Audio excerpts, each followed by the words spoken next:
Good day! For today's session, I'm going to teach you on how to get the factor of perfect square trinomials. But before that, let us define what is quadratic trinomials. Okay? Okay, quadratic trinomials, it is a polynomial with 3 terms and degree of 2. Examples, x squared plus 10x plus 25. Count natin. First term, second term, third term. For example, number 2, a squared, that is 4a. A squared plus 4a plus 4. Again, first term, second term, and then third term. Okay? So the question is, paano natin makukuha yung factors ng isang trinomial, especially perfect square trinomial? Okay? So to find the factors of a quadratic trinomial, especially perfect square trinomial, find the principal root of the first and third term. Okay? So, kukunin natin yung square root ng x squared. So, what is the square root of x squared? That is x, right? The square root of 25, 5. Okay? So, just simply make a parenthesis lang, no? Ayan, x, another x here, and then observe positive 5. 5 times 5 is 25, right? So 5 here, and then 5 dito sa another parenthesis. Now observe yung nasa second term. Observe yung sign ng second term. Is it positive or negative? So kung positive yan, positive din yung magiging sign dito sa loob ng parenthesis. Kapag negative yan, of course, magiging negative din yung sign nung nasa loob ng parenthesis. Okay, so this time, positive yung sign. So therefore, the factors of x squared plus 10x plus 25 are x plus 5 and x plus 5. Okay? Or you can use, you can write this kind of equation or factors as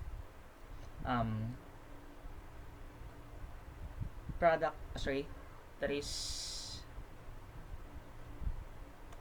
you can write it as square of a binomial. Okay? Pwedeng maging ganito. X plus 5 raised to 2. Okay? Pwede din maging ganito. Okay? So, kahit alin dyan sa dalawa, yung magiging sagot. Okay? So, factors, ito din, or pwede nyo isulat as square of binomials. Okay? Ayan. So, proceed tayo sa example number 2. Same procedure.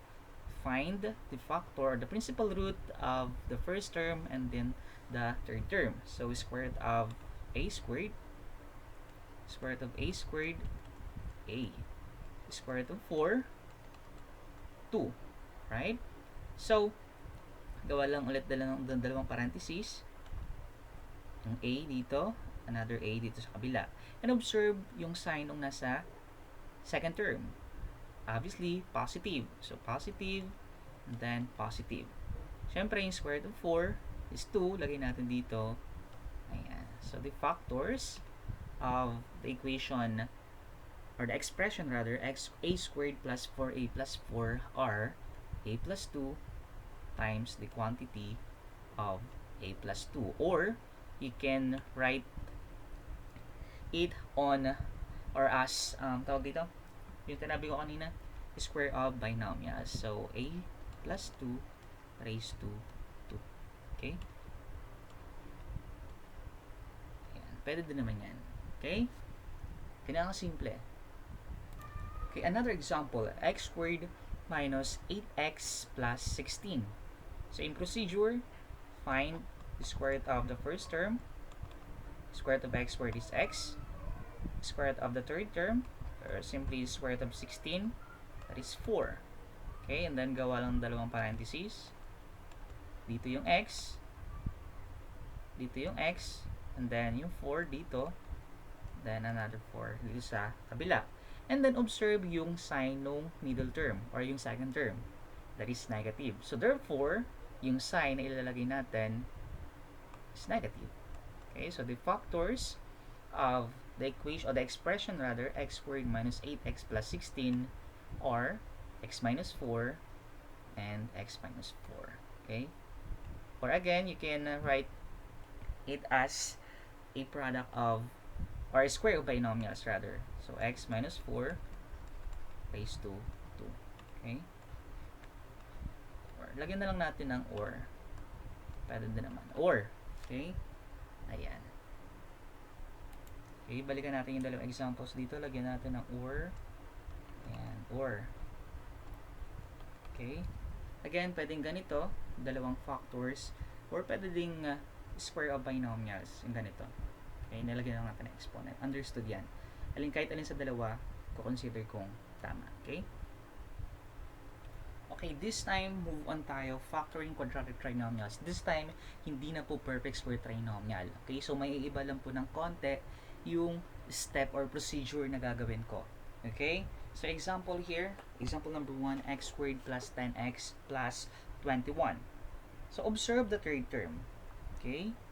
The third term is 21.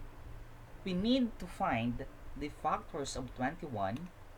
Okay, dito tayo, listing factors muna tayo, no? We need to find the factors of 21 and check if they have a sum of 10. Okay? If they have a sum of 10. So, as factors of 21, we have, again, possible factors on 21, 1, 21. Right? Pwede ding 7, 3. Right?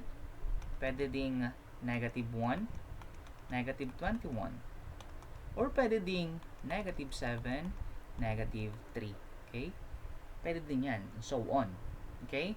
Now, yung goal natin is we need to check for their sum. Okay? And as you can see here, yung second term natin is positive 10. So, make sure yung factors na meron tayo dito, dapat yung sum, or kapag pinag-add, yung result is positive 10.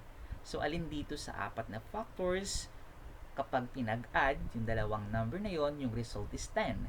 So, obviously, 7, positive 7, and positive 3. Ito po yung hinahanap nating factors. Okay?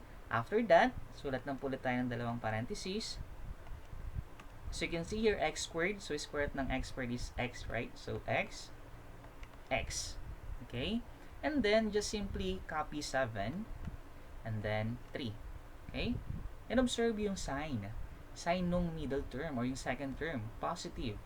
So, obviously, yung sign na gagamitin natin is positive. So, the factors of x squared plus 10x plus 21 are x plus 7 and x plus 3. Okay, this is the final answer.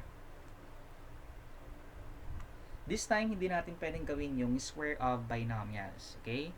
Kasi hindi naman perfect square yung 21. Okay? So, ito lang po yung final answer. Okay? So, let us now proceed on example number 2. Okay, for example number 2, I have here x squared minus 12x plus 32. Same procedure. Just focus on the third term. So, the third term here is positive 32. Same case or same procedure. Find the possible factors of 32 whose sum is negative 12. This time, yung sum naman is negative 12. So, hanapin natin yung factors ng 32. So, possible 8 and 4. Diba? Pwede yan. Pwede ding negative 8 and negative 4. Okay? Pwede din namang tawag dito 2 and 16. Diba? Pwede din 2 and 16. And then negative 2, negative 16, and so on. Okay? Kung ano pa yung possible factors ng 32. So, this time, again, we need to find the sum which is negative 12. So, kapag pinag-add ba natin yung positive 8 and positive 4, the result is negative? No, that is positive 12. Okay, so add natin, no? So, this one, positive 12. This one, negative 12. Ito naman, 18. And then, ito, negative 18. So, again, hinahanap natin is negative 12. So, obviously, the correct factors are, yung kailangan natin factors is negative 8 and negative 4. Okay, again, gawa lang po tayo ng dalawang parentheses. Observe ba yung variable na gagamitin? So, x yan. So, x yung gagamitin nating variable. And then, negative 8. And then, dito, negative 4. Observe yung sign ng dalawang factors. the same time, yung sign ng second term, which is negative. Okay? So, the factors of x squared minus 12x plus 32 are x minus 8 and x minus 4. Okay? Ganyan nakasimple. Okay, so proceed tayo sa next example. Okay, this time, example number 3, x squared plus 12x minus 28. Again, yung focus natin dito, class, is yung third term. This time, negative 28. So, hanapin ulit natin yung factors ng negative 28 na yung sum is positive 12. Okay? So, ano ba yung mga possible factors ng negative 28? So, pwede ditong negative 4, no? Negative 4 and 7. Pwede din namang negative 7 and positive 4. Diba? Ano pa ba yung possible factors? Pwede din naman dito negative 2, negative 14. Diba? Or, pwede ding negative 2 and positive 14. Pwede din yan. Or, dali natin yan. Or, pwede din namang negative or positive 2 and then negative 14. Okay? Ayan. So, next is add lang natin. Try natin i-add. Negative 4 plus 7. 3 yung result, right? Negative 7 plus 4, negative 3. Negative 2 plus 14, positive 12. Positive 2 plus negative 14, negative 12. Observe, yung kailangan natin is positive 12. So, therefore, yung kukunin nating factors is eto, di ba? Negative 2 and then positive 14. Gawa ng dalawang parentheses. X dito, x sa kabila, negative 2, positive 14. So, the factors of x squared plus 12x minus 28 are x minus 2 and x plus 14. And that is the final answer. Okay, ganun na simple. Okay? Again, tignan po natin yung examples 1 to 3. Okay, para may guide kayo. And ito po yung sa perfect square trinomial. Ayan. So, simple recall, kapag perfect square trinomial, find the principal root of the first and third term. Okay? And write the factors. And for quadratic trinomials, na hindi naman perfect square trinomial, just simply find the factors of the third term whose sum yung nasa second term. Okay? So, ganun nakasimple. Okay, so for your exercises, again, for practice, for understanding, factor the following trinomials, provide your solution.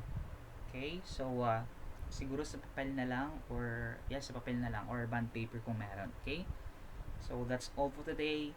Thank you and have a great day.